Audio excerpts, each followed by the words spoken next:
मागच्या महिन्यामध्ये जो अवकाळी पाऊस आला त्यामुळे सुद्धा रब्बी पिकाचं खूप सारं नुकसान झालं होतं आणि शासनाला निवेदनाद्वारे सांगून सुद्धा त्यांनी नुकसान भरपाई अद्यावत दिलेली नाही।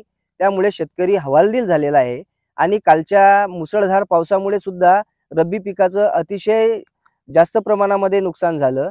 तरी शासनाला अशी विनंती आहे की त्यांनी तात्काळ याचे सर्वे करून लवकरात लवकर नुकसान भरपाई देण्यात यावी। माझं नुकसान झालं, 2 एकर गहू सगळा पडीपसार झाला, तसेच 2.5 एकर मका तोही पडीपसार झाला।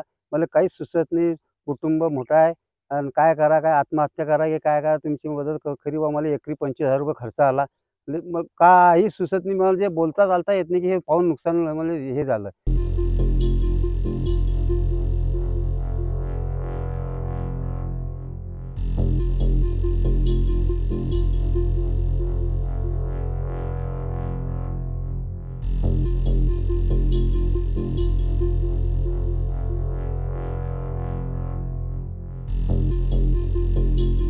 खरीपाचं देखील पीक आमच्या हातून निघून गेलेलं आहे।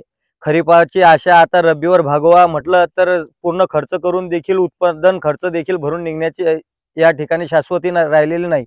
खरं तर या ठिकाणी आम्हाला पूर्ण खर्च लागून हातात तोंडाशी आलेला घास या ठिकाणी आमचा निसर्ग कोपल्यामुळे हिरावून घेतलेला आहे। कृपया शासनाला आमची कळकळीची एकच विनंती आहे, एकरी 25,000 रुपये मदत देऊन आमचा निदान उत्पादन खर्च तरी भरून निघावा, जेणेकरून आम्हाला आत्महत्येसारखं टोकाचं पाऊल उचलावं लागणार नाही।